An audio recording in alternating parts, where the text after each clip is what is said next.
Good afternoon, dear students. Welcome to English video lesson. I am Nargis Akoraboeva, an English teacher. And today's theme is about opposite adjectives. What does it mean, opposite adjective? What makes a family unique? Families are shaped by contrast, by tensions between opposing forces that create depth, character, and meaning. From the size of the household to the generational spans that live together, from moment of profound joy to a period of struggle, families exist within a spectrum of experience. Understanding these opposites reveals not conflict, but the rich complexity that makes each family distinct.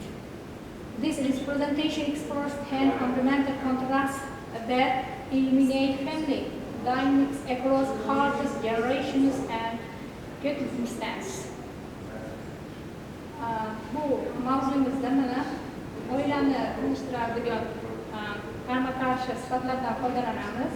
Oilani tanishda biz nimadan noodatiy qanday qilib tanishimiz mumkin? Bu albatta oilani hajmini va unga qarama-qarshi bo'lgan ma'nolarni anglatadi. Misol uchun birga yashaydigan oila a'zolarini va hozirda siz ular bilan qanday hayot kechirayotganingiz, oila a'zolaringizning tajribalaridan kelib chiqqan holatlar bajariladi. Big and small. What does it mean, big and small? It translates big katta va small kichkina. Explore family size va oilani hajmini ko'rsatish. Large families, bustling household with multiple children, extended relatives and constant activity, built-in support systems, shared resources, and collective decision-making shape daily life. Bu katta oila deganda nima tushunishimiz mumkin? Katta oilada farzandlarning ko'pligi va ularda qarindosh aloqalarning mavjudligi va bir-birini qo'llab-quvvatlashi va shu jamlangan har kunlik oiladan iborat ko'p a'zoni tushunadi. Small family. What does it mean, small family? Intimate unit with fewer members allow deeper one-to-one connections, individualized attention and flexible arrangements. Resources concentrate on few people with distinct needs. Kichkina oila deganda, bu kichkina oila shuni tushuntiradiki, bu oz a'zodan iborat bo'lgan va faqat diqqat e'tiborni mana shu kichkina hajmdan iborat bo'lgan a'zolarga nisbatan ishlatiladi. Bunda albatta hajm ham oila a'zolari ham bir necha odamdan iborat bo'ladi. Young and old. Young is yosh, old bu qari. Generation difference. Ularning umumiy farqi the first children and teens. Bolalar va o'smirlar. The second adults, o'spirinlar ikkinchisida, uchinchisida elders, bunda keksa odamlar.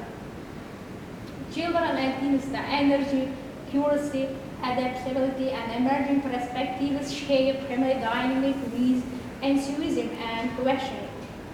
Bu bolalar va o'smirlar deganda bolalar kimlar, o'smirlar kimlar? Bu quvvatga ega bo'lgan, qobiliyatga ega bo'lgan, o'zlarini butun oila a'zolarini o'ziga qarata oladigan yosh bo'ladi. Ikkinchisi adults, ular o'spirinlar. Responsibility, experience and decision making authority enter the family structure, stability and guidance. Bu yoshlar adults, o'spirinlar deganda javobgarlikni o'zida his qiladigan, tajribaga ega bo'lgan va oilada o'zini kimligini ko'rsata oladigan bu yoshni ko'rsatamiz. The third is elders, bu keksa odamlar, wisdom, perspective, historical knowledge and cherishing tradition provide continuity and intergenerational bridge building. Keksa odamlar deganda aqlli, gullab yashnagan, tarixiy bilimga ega bo'lgan va an'anaviy aloqalarni va o'zidan shunday anaqa qura olgan, ko'prik qura olgan yosh hisoblanadi. Happy and sad. Happy bu xursand, sad haffa, emotional spreading in family life. Buni oilamizda hissiyotlarni bildiradigan holatlar. Month of joy, xursandchilik oylari, onlar, periods of struggle, kurash, bir-birini qo'llab-quvvatlash.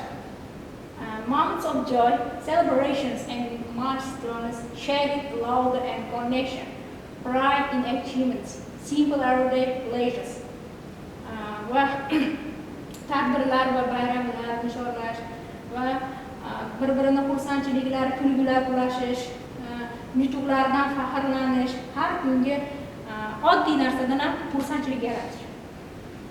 Bir-birini qo'llab-quvvatlash, lose and revisit family, yo'qotish, conflict and disagreement, ta'zir to'siqlarga uchrash, financial or health change, moliyaviy va sog'liq jihatdan qiyinchilikka uchrash, growing pains and transitions, og'riqlarni va boshqa holatlarga chidash.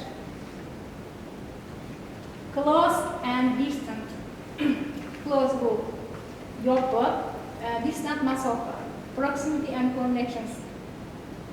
Families living together or nearby, sharing daily routines in many support system and constant interaction that build strong interdependence. Bunda biz oila a'zolarini bir-biriga yaqinligi va kunlik jadvallarga anaqa qilishi, tartibiga rioya qilishi va bir-birini qo'llab-quvvatlash tizimi va kuchli oilani barpo qilish hisoblanadi. Modern second is virtual relationship. Modern families maintain relationships across time zones through video calls, messaging and shared digital experience.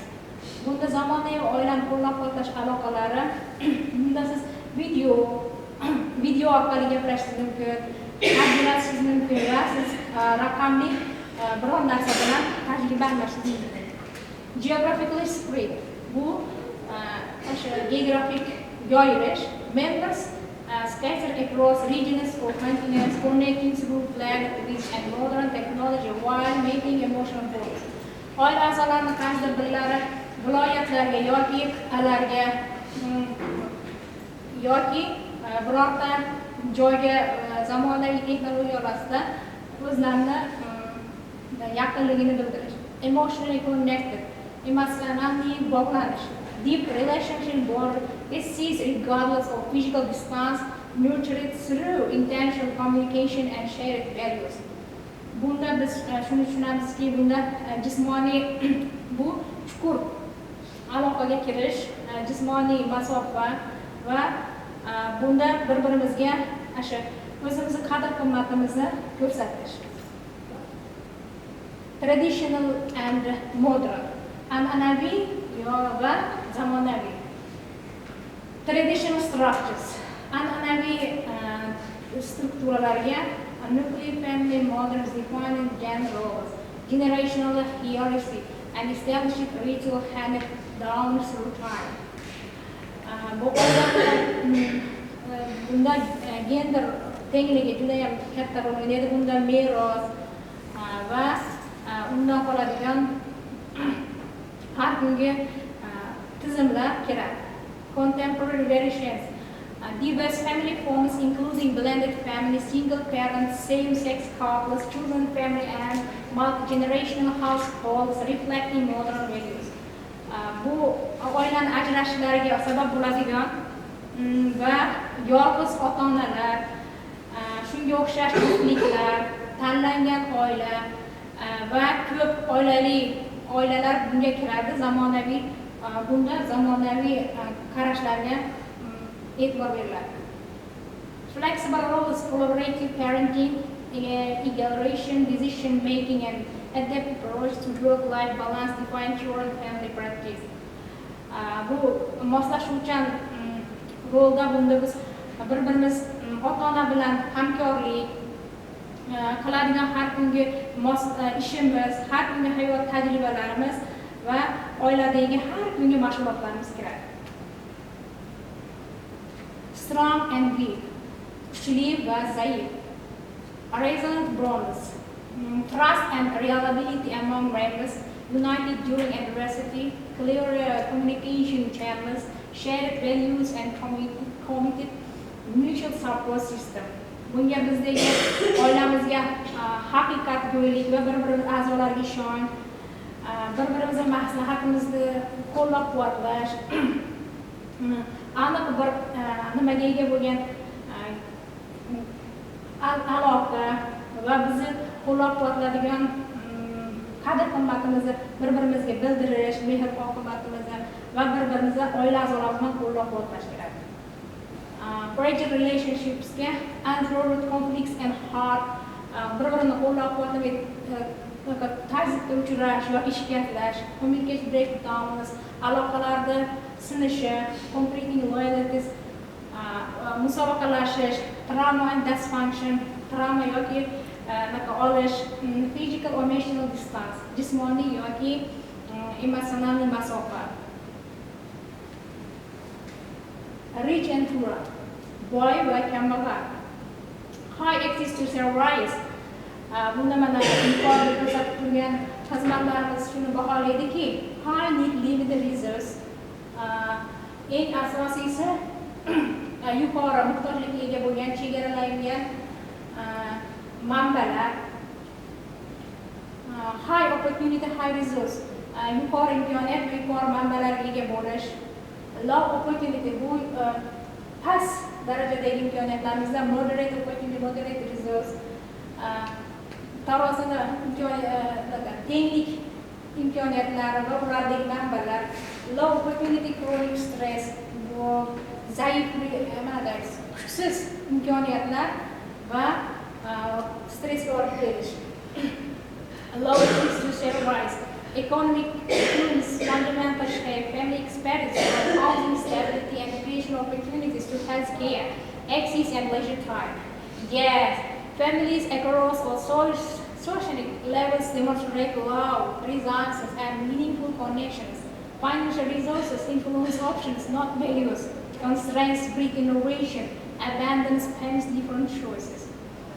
Iqtisodiy bizda yaratish uchun, oila tajribasini yaratish uchun bizda shunday imkoniyatlar nimani yaratib olishimiz kerakki, hatto bu ta'lim imkoniyatlarimizga, sog'lig'imizga va dam olishimizga yetish kerak, biz qilgan xarajatlarimiz yetish kerak. Albatta oila a'zolarini bu sevgisi yoki bir-biriga ishonchini bildiradi. Bu moliyaviy manbalar bu bizga bu qadrsizlanish emas, lekin bu qandaydir yangiliklarni yaratish yoki turli xil tanlovlarga bog'liq. The colorful tapestry of family. Every family exists within these opposing forces, highs and intensity, joy and sorrow, tradition, innovation, strength and vulnerability, abundance and scarcity. The contracts don't weaken families, they define them. The truth, there is no single right family. Authenticity, compassion and connection in whatever from the cake or what matter most. Har bir oila yaralarkan bu qarama-qarshi kuchga ega bo'ladi. Bir-biriga tushunish va xursand bo'lish yoki undan xafa bo'lish, an'anaviy yoki noan'anaviy va tenglik yoki xulq-buzarlik, tan olish yoki qo'rquv, bular hammasi oilada paydo bo'ladigan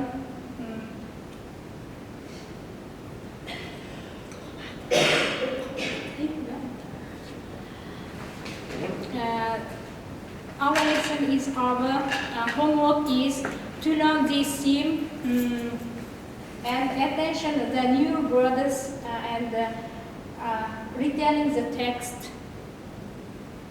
Okay, see you.